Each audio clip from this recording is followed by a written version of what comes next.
After all your eager anticipation, you're finally about to hear it. Talking Booth, Psychopath and Salvage, written by Christopher Berry. Imagine this. You're sitting in a quiet room.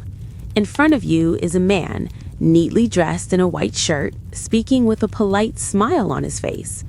There is no anxiety in his voice, no anger, no emotion at all. You think he's a calm, well-mannered, mature person. But wait, you're wrong. Because you know that just a short while ago, this very man committed a murder. Then he went home, made himself a cup of tea, turned on the TV, and watched the news, eagerly watching the report of the murder he himself had committed. No, he isn't insane. He isn't in a state of madness. He is completely normal. Normal on the outside, but inside that normal body lives an abnormal mind, a mind without remorse, without guilt. Instead, there is a strange, God-like intoxication with controlling people and the cold eyes of a predator. Who are these people?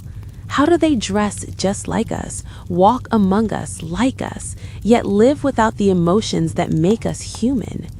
Is their brain wired this way from birth, or do society, family, neglect, and trauma shape them into cold, calculating hunters?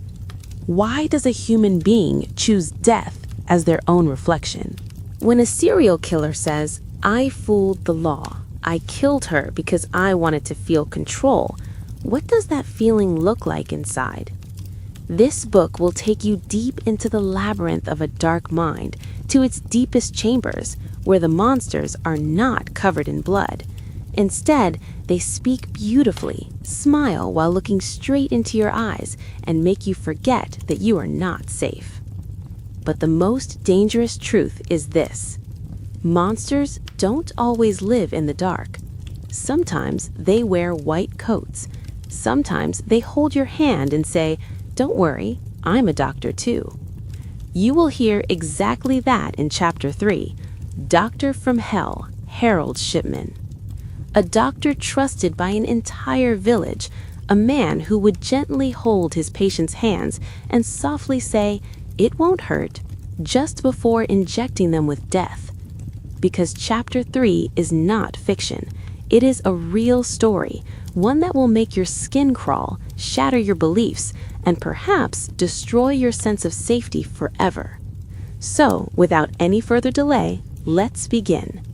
Chapter 1, Psychopath, the Hidden Door of the Dark Mind. Imagine you're walking through a crowded city street, people all around you, laughter, conversations, the sound of traffic. Life feels normal. And suddenly, a strange thought stops you in your tracks. Among these thousands of people, there might be someone whose mind is nothing like yours. Behind their smile hides the cold gaze of a predator, eyes without empathy, without remorse, without mercy. You can't tell by looking at them. They smile like you. They talk like you. They work, fall in love, live normal lives, just like you. They might even live next door. But behind the door of their mind lies a completely different world, a dark, emotionless landscape filled with cold calculation and predatory instinct. This strange psychological condition has a name: psychopathy. There was a time when people believed psychopaths were mentally ill, mad, unstable, or delusional, but that couldn't be further from the truth. Psychopathy is not insanity. It is a distinct psychological structure, often present from birth, where emotions, guilt, and the sense of right and wrong are fundamentally inactive. The psychopath's mind can be described as a dark love story, where emotions are replaced by precise calculations, and sensitivity is replaced by strategy and hunting instinct. Emotion, conscience, and humanity are what make a human truly human. But in a psychopath's mind, these elements are either weak or completely inactive from birth. They do not experience pain, tears, fear, or guilt the way others do. Now you might be wondering, does that mean they never feel emotions at all? The answer is they pretend to feel. They pretend to be remorseful. They pretend to love. They pretend to care. They even pretend to cry. But inside, there is nothing. Emptiness. They are extremely intelligent, theatrical, and manipulative. Many of them are brilliant speakers with charming personalities, confident, sharp-eyed, and exceptionally skilled at reading people. With uncanny precision, they can sense what someone wants to hear, what triggers emotion, where the weakness lies. They identify everything accurately, but they don't understand their own emotions. They only know how to use yours. Psychopathy is not a single medical diagnosis. It is a behavioral pattern marked by certain traits: lack of empathy, absence of guilt or remorse, extreme self-centeredness, exceptional acting ability, and a cold, unapologetic talent for control and manipulation. If an ordinary person accidentally hurts someone, they suffer internally from guilt. But if a psychopath does the same thing, it doesn't disturb their sleep. There is no regret, no sting of conscience. To them, people are not emotional beings. They are usable objects. Some provide emotion, some provide money, some provide popularity, some provide power. When the usefulness ends, the relationship is cut off with surgical coolness. Some psychopaths are violently extreme, finding pleasure in control and power through killing. Others may never commit murder or visible crime, yet live perfectly normal, successful lives within society. These are known as functional psychopaths or socially successful psychopaths. They may be CEOs in corporate offices, lawyers, politicians, skilled doctors, stockbrokers, television anchors, or someone very close to you. Talking to them doesn't make you afraid, it makes you impressed. They are confident, razor-sharp, decisive, perfect predators. Just as a lion can single out the weakest deer in a herd, a psychopath can precisely identify the weaknesses inside you. In their eyes, humans are no longer human. They are opportunities. A psychopath's mind seems divided in two. The part responsible for human emotion appears to have been cut away from birth. But the problem is, the emotionless part that remains is intensely calculating and terrifyingly intelligent. That is why when a psychopath commits a crime, it is done with complete planning, professional strategy, and near total emotional detachment. Interestingly, an ordinary criminal may panic after killing, run away, feel fear, regret, make mistakes. But a psychopath does not rush. They don't think about escaping. They return home quietly, wash their hands, slip back into normal life, cook food, sit at the dinner table, as if nothing ever happened. Psychopaths are dangerous to society because long before they are identified as criminals, they often trap their victims in webs of words, relationships, and performances of love. One thing must be remembered: not all killers are psychopaths, and not all psychopaths are killers. Many successful business leaders, politicians, and corporate figures show psychopathic traits. They are not criminals, but they occupy positions of power. They love risk. They love power.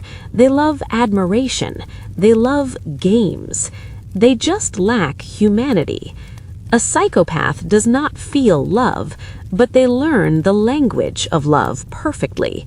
Tears do not come from within because emotions are not real to them. They are tools of performance.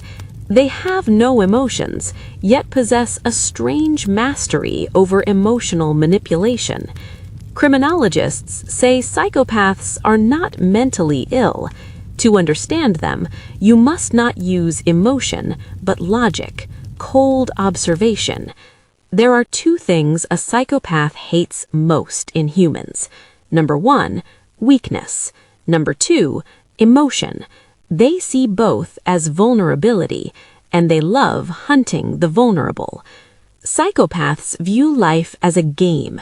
People are characters, and the world is a board game. They observe who is emotional, who trusts easily, who can be used, who has money, who can grant power.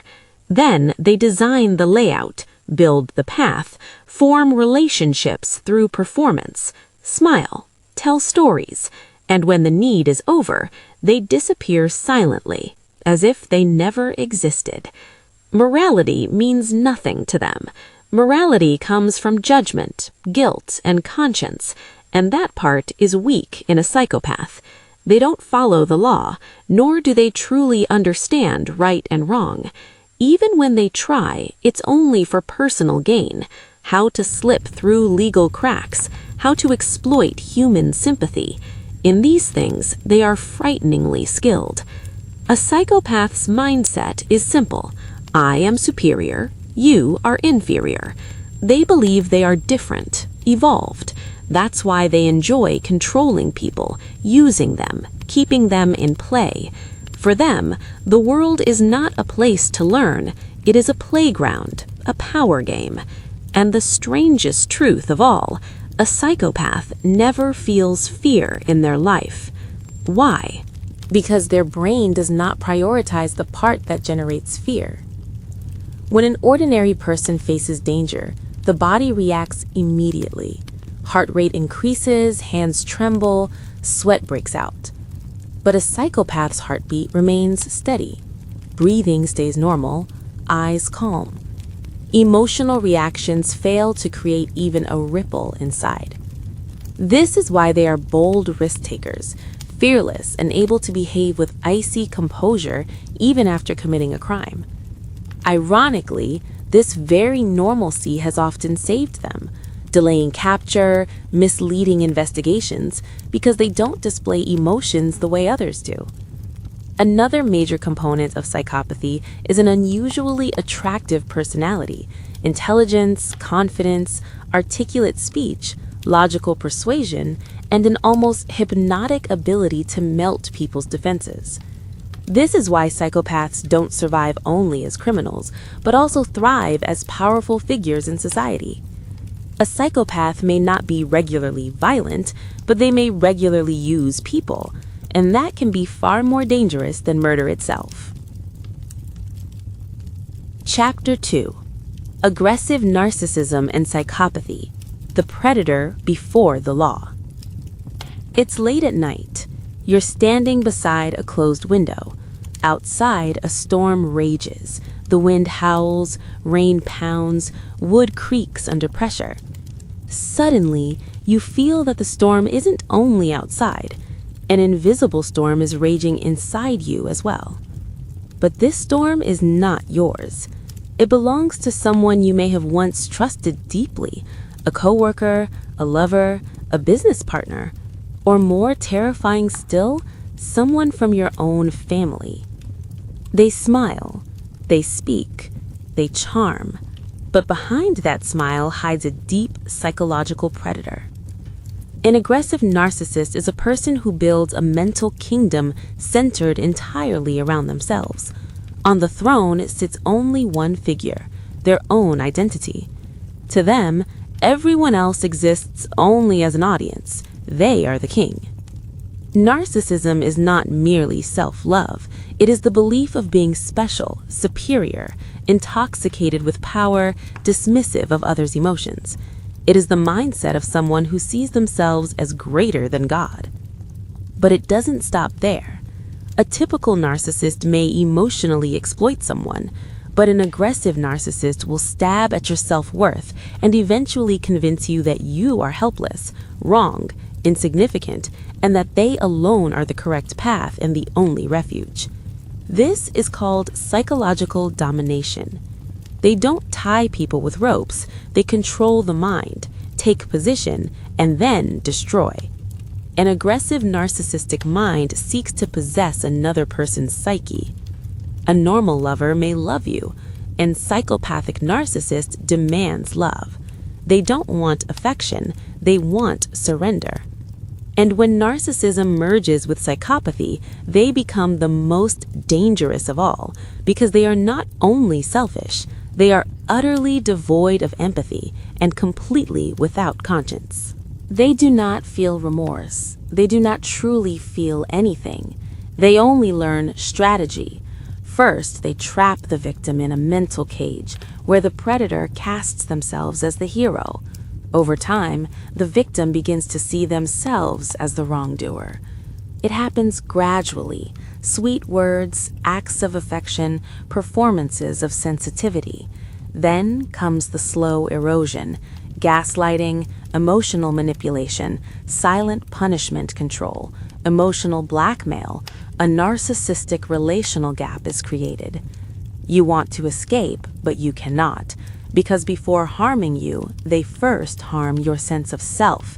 They shape their identity so perfectly that eventually the victim begins to believe the predator is right, strong, and safe, and you, weak, unworthy, dependent on their mercy, survive by their grace alone. This is how an aggressive narcissist breaks a person's spirit, piece by piece, until they fully control it. Their 4 core traits: manipulation, sweet words, acts of affection, performances of sensitivity; psychological punishment, silent punishment, intimidation, mental terror; information distortion, twisting facts for their own benefit; aggressiveness, ultimately controlling the victim's mind. They influence ordinary people to the point where the victim cannot make decisions. To them, love does not mean I love you, it means obey me. Forgiveness does not mean mercy, it means more. Family, love, friendship, work, everything is a tool for their advantage. Inside, they have a cold, ruthless mind. No compassion, no remorse, no prayers. They only observe who will be useful, who will trust them, who will give them power. To them, humans are psychological resources. Some provide emotion, some provide influence, some provide security. The combination of aggressive narcissism and psychopathy is not just a personality, it is a mental weapon. They may never kill physically, but they slowly kill the human spirit. Self-esteem, self-recognition, mental stability, they destroy it all. Without remorse, they can be violent, but equally, they can remain unnervingly calm. One constant remains: their heart's door will never open, no matter how hard you push. Behind that door, no presence exists, only cold darkness, only a silent, hunting mind. Psychopathic narcissism teaches us that not all prisoners are in cells. Many are trapped inside life itself, bound by invisible chains, wearing masks, enslaved to a hidden predator. Chapter 3: Doctor from Hell. Death hiding behind a stethoscope. Imagine a quiet British town, houses covered with grass, stone sidewalks, a white church, a sunlit hospital. At first glance, it seems a safe fairy tale refuge, a perfect reflection of trust between people. The people of this town trusted one name above all others. In newspapers, at doors, in eyes, one name floated everywhere: Dr. Harold. He seemed cheerful, kind, helpful when needed, quiet, unassuming, yet his presence gave an odd sense of calm. Patients would say, "Here comes Dr. Harold," but the real truth, there was only ice in his heart. Born into a middle-class family, educated, tidy, quiet, a boy whose predatory mind remained invisible to everyone. One day, inside that perfect, silent, seemingly harmless boy, a calculating predator was born, whose weapon was not a knife or a gun, but a stethoscope. People called him Doctor, but history would remember him forever as the doctor from hell. His crimes were not one, not two, not a few. He murdered nearly more than 200 people. Yes, he was the most prolific doctor killer in history. One man, one smile, one white coat, and inside, a black secret. The nurses suspected something at first, but it remained only suspicion because Dr. Shipman was beloved. He never used visible weapons. He never disposed of bodies. He never ran. He simply sat beside his patients, sometimes placing a hand on their shoulder. Then, in a very gentle voice, he would say, "It's the heart." And then, morphine and potassium. One sleep, one silent death. No screams, no visible signs of crime. A death that felt divine or demonic. He was present beside every body, yet he never went to the crematorium, never attended funerals, never shed a tear. Even more mysterious, there was no anger behind his killings, no revenge, no greed for money, no complicated relationships. So why? Only one explanation: power. The power to push someone toward death, the power to stop breathing without resistance, without evidence, the feeling of absolute control. As strange as it sounds, he didn't merely kill people, he controlled death. This power over life itself, this is the darkest form of psychopathy. The most terrifying part was that just before dying, patients would look at him with trusting eyes and peaceful faces because they believed, "The doctor is here. I am safe." And that belief was their greatest mistake. He felt no remorse. He wrote down the dates of his patients' deaths in his diary. Beneath them were scattered, detached notes, painless, silent, no resistance. To him, death was a performance, or rather, an experiment. He killed as if painting a portrait of power, life and death, locked in a chamber of existence beneath his fingers for decades. He murdered people by visiting elderly patients in their homes, gently administering fatal injections, then calmly preparing death certificates. There was no suspicion because the cause of death always read natural old age. Peaceful killing became a business model. But one day, a mistake happened. One wrong signature, one incorrect document. A female lawyer named Maria West, after her mother's death, noticed strange mismatches in the doctor's report. Her mother's death wasn't unusual. The doctor's behavior was. That single case opened Pandora's box. The investigation began. Dozens of old bodies were exhumed. The morphine levels in their blood were so high that death would have occurred almost instantly. All evidence pointed to one man, Dr. Harold Shipman. Yet, he was not agitated. He was cold, calm, normal. When questioned, lawyers presented 200 forged wills. He stared and said only one word: no. One word, but inside him flowed poison as cold as blood. A faint smile appeared at the corner of his lips. That smile was not human. It was death. This man, disguised as human, was not just a serial killer. He was a psychological paradox, a medical mind fused with dark science. To him, death was not a sin. Death was his work, his satisfaction. Even in prison, there was no remorse, no sorrow. Until the day before his own death, he believed himself innocent, godlike. Inside his mind, one thought echoed again and again: I decide who lives, and I decide who dies. This was not the pleasure of killing. This was the power of killing. But the deeper truth is this: he never saw himself as a killer. He saw himself as a helper. Yes, I help them. help them die peacefully.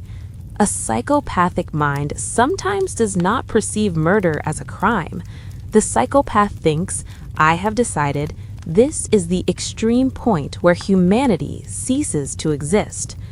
This is how Doctor from Hell leaves us with a stark reality. Not all killers look like monsters.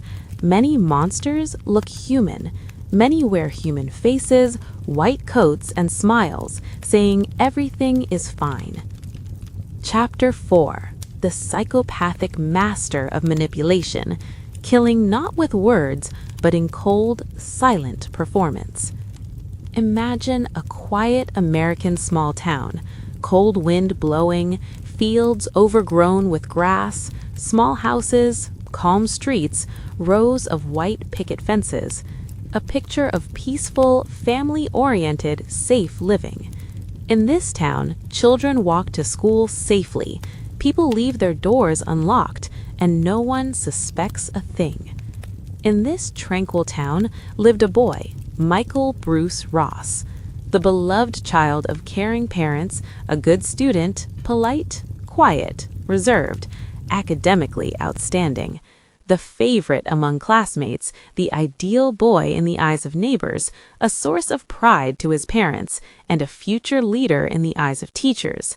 No one could have imagined that within this boy slept a monster, not one that kills for pleasure, but one who approaches murder as a perfectly cold experiment. His mind was like a strange laboratory, devoid of emotion. Only logic, calculation, and a cold curiosity remained, as if a scientist were conducting an experiment. How does a woman react to fear? How does a person sound when pleading? What exactly appears in someone's eyes when they face death? For Michael Ross, murder was neither rage nor hatred. It was a psychological experiment, a strange fascination. Fear was a mystery to him, one he wanted to probe repeatedly. A typical serial killer might kill out of frustration, anger, or grief, but Michael Ross killed with complete calculation, planning, control, and an eerie, calm precision. No frenzy, no madness, no agitation, only cold, controlled precision. And the most disturbing part of his crimes? He targeted women. He would talk to them, smile, offer comfort. Sometimes he would even reach out to wipe away their tears. Then, calmly, he would kill. This was not murder of anger. It was emotional manipulation. It was a twisted art. Breaking a human mind, rendering it helpless, and then controlling it until the final breath, this was Ross's thrill. He wanted the entire journey from life to death under his command. Most terrifying of all, he kept a small notebook. It contained no physical descriptions. Instead, it recorded the victims' emotional responses, how their fear manifested, when they stopped speaking, what they felt in their final moments. He wrote, "First minute, fear. Last minute, silence. Tried fighting, then I felt complete control." These were not just murder notes, they were psychological training log. And here lies the most complex part of Michael Bruce Ross's psychopathic profile. An investigator once asked him, "Why use girls?" Ross answered calmly, "Because they trust me." That one sentence alone reveals the psychological ground this man stood on. Michael Ross was not a bloodthirsty monster. He was a smiling monster, soft-spoken, well-groomed, college-educated, even charming. He studied at Yale University and was a brilliant economics student.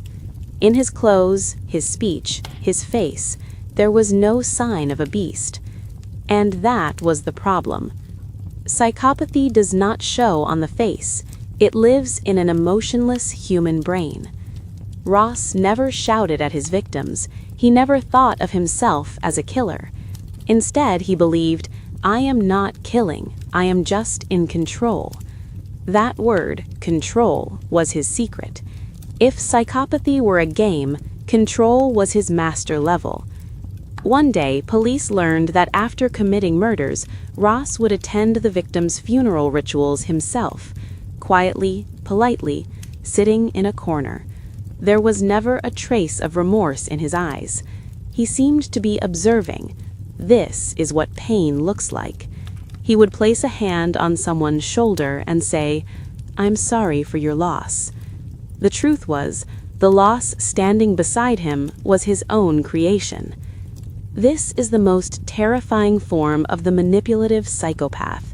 Here, not only is a person killed, their memory is controlled.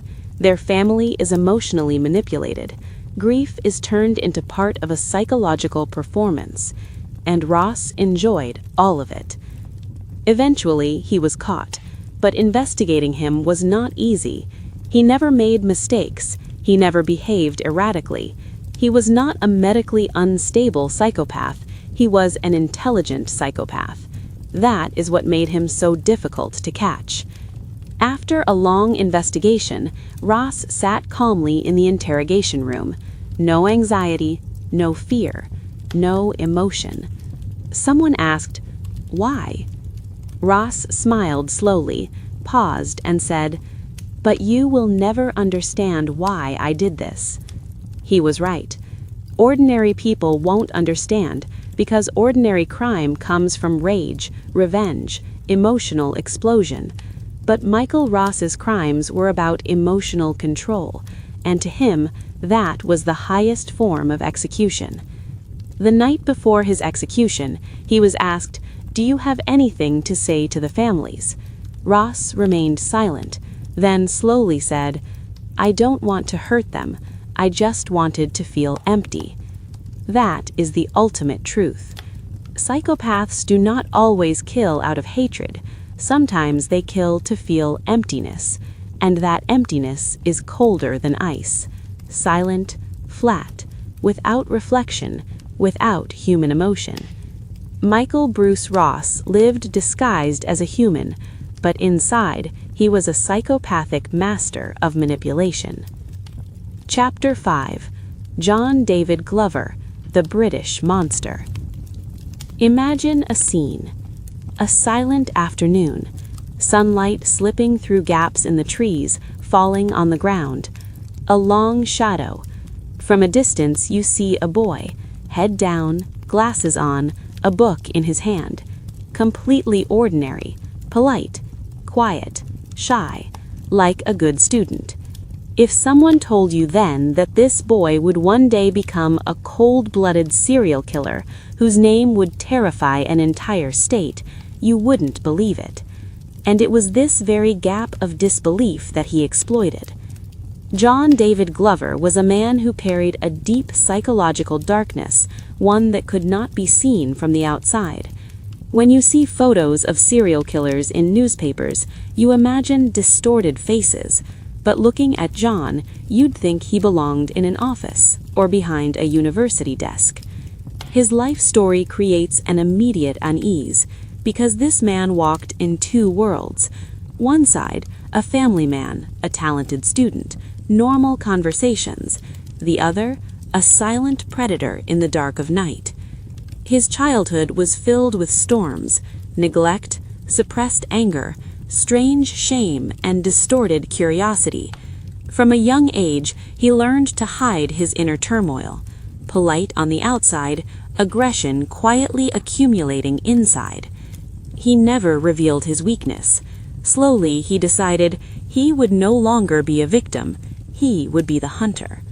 As he grew older, his mental world shifted. While others were busy with studies, sports, friendships, love, John was secretly building a fantasy world, a world of total control, of holding fear, tears, helplessness in his grasp. Everyone saw his intelligence and calm nature, but he locked his darkness inside a closed room, and one day that room opened toward the wrong door. At university, he became even quieter, a focused student with good results, but within loneliness, darker fantasies were forming: domination, control, power. To him, love was not connection, it was authority. People were not people, they were props. He chose his prey carefully, weak, alone, unprotected. Empty roads at night, isolated paths, the moments when humans are most vulnerable. From a distance he observed, weighed, calculated who was safe to target. Before anything else, he played a psychological game. When he killed for the first time, it was not a sudden frenzy. Everything was planned, luring, choosing a safe place, creating a thin layer of trust, like a step-by-step psychological experiment. He savored the moment when real fear appeared in the victim's eyes, when resistance stopped, the exact moment a human spirit collapsed. His physical violence was brutal, but what truly set him apart was his mind game. He didn't just break bodies, he broke minds. He always struck the mind first. The longer the victim resisted, the more pleasure he felt inside, because with every moment of struggle, he sensed more clearly that the entire situation was under his control. The other person was dependent on his mercy. And when the victim finally gave up, a twisted calm settled over him, an eerie satisfaction, as if he had won a game. If you think a man like this must have behaved strangely in public, constantly getting into arguments or causing scenes, you are wrong. John spoke softly. He was polite, empathetic, an expert actor. He never startled people. Instead, he made them feel at ease. Looking at him, no one could imagine that this man might have killed someone just moments earlier. Often, he did not see his crimes as major crimes at all. He did not view himself through the eyes of a wrongdoer. Instead, deep inside, he believed he was filling a void, establishing control over his own broken inner world. That is why, in moments of confusion, a cold logic would surface, as if he were explaining a scientific fact, not admitting a moral crime. When investigators interrogated him, he did not initially try to deny anything. Calmly, in a polite voice, he explained what he did, where he did it, and why he did it. But to the question why, he never gave a clear human answer. He never said, "I was angry" or "I hated them." Instead, the same feelings kept resurfacing. I was empty. I wanted control. I was alone, and this was my way. You may be surprised to hear that even after such brutal acts, there was no emotion in his speech, no tears, no remorse. It was as if he were reading through the chapters of his own life, not a human life, but a clinical report. Strangely, in prison, he often appeared calm and rational. He began to keep himself neat, wrote letters, read books, and sometimes discussed religion or morality. It was as if he wanted to place himself in a separate frame, detached from his crimes. Many outsiders became confused. Is this really a serial killer, or have we turned a quiet, seemingly remorseful man into a monster? This is where psychopathic masterminds are most dangerous. Even in the eyes of courts, prisons, and analysts, they often appear as complex characters. Some people want to see signs of reform in them. But if you look closely, you will notice the same old control game still at work. Now he was no longer killing people, he was controlling his image, how others would see him, how they would interpret him. For him, this too was a kind of game. When he accepted his death sentence, many believed it was proof of remorse. But how can remorse exist in a psychopath when the place for guilt simply does not exist? Many analysts argue that even his confession and acceptance were forms of control. He decided how his story would end. He did not want a long legal drama. He did not want anyone else to determine his final fate. Even in death, he wanted influence over the decision, that familiar control, right until the last moment. When he was asked what he wanted to say, the answers were calm, short, and cold. You might expect him to say, "I'm sorry, I regret it, I ask for forgiveness." Perhaps those words were spoken, but they carried no real emotional weight. A psychopathic manipulator knows exactly which words produce which reactions in people. He knows how saying sorry before execution places him in a certain light. But inside, did he truly feel it, or was this just the final line of a script he had written himself? John's story is not just another serial killer story. It is a mirror showing how a completely normal-looking, intelligent, polite person can become mentally detached, cold, and dangerous on the inside. This is a kind of psychopathy where violence is only the final tape. The real game begins much earlier, in the long psychological preparation, in the illusion of control. The most uncomfortable truth is this: you will not recognize such people at first glance. They do not look like monsters. They look human, sometimes even more pleasant than humans. They joke with you, help you, earn your trust, and when the time comes, they turn that trust into a weapon against you. John's entire process is a perfect example of a psychopathic master of manipulation, whose puppets were not only his victims, but also society, the courts, and the media. When you step into cases like this, one realization emerges. Bad people do not always shout. They do not always threaten. They do not always wear twisted faces. Many bad people speak softly. Many bad people place a hand on your shoulder. Many bad people sit beside you and speak with empathy. And within that gentleness lies the greatest danger. Not all monsters live in dark caves. Some of them live in brightly lit rooms. They sit in the chair beside you. They speak softly. They do not come screaming to scare you. Instead, they control you, slowly, gently, invisibly. And if you get trapped in that web of illusion, you may never realize the exact moment your life slipped out of your own hands. This is why stories like these are more than just crime stories. They are warnings. They tell you, be aware of those around you who exert excessive control. Excessive, I understand everything. Excessive, you must trust me. These signals, subtle as they are, may conceal the shadow of a psychopathic mastermind. Once that shadow falls over your life, returning from it is rarely easy. The conclusion is clear. To understand a person, looking at their face is not enough. Their smile may be warm, their voice calm, their behavior polite, but behind the door of their mind may dwell a cold, silent, emotionless monster. This entire book has gradually opened those doors for you. Some were doctors in white coats, some were successful businessmen, some were imprisoned, others intelligent scholars. Yet inside each of them was a peculiar darkness, not just crime, but an unhealthy obsession with controlling the human mind. Each story is different: childhood trauma, biological factors, missing pieces of empathy, cold-blooded calculation. Some are born emotionless, some lose their humanity under social pressure, some transform childhood pain into power, others simply enjoy the feeling of control. But one truth remains constant: every act is calculated, every step is deliberate. When you close this book, the pages may end, the voices may stop, but the stories will not.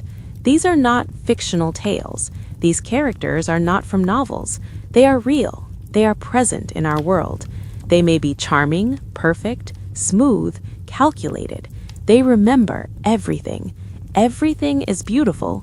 Everything is dangerous. They do not always look like monsters. So what do psychopathic minds feel like? You'll have to decide for yourself. Comment below if you found it intriguing, like the video if you enjoyed it, and stay with us every week for more incredible audiobooks. Thank you.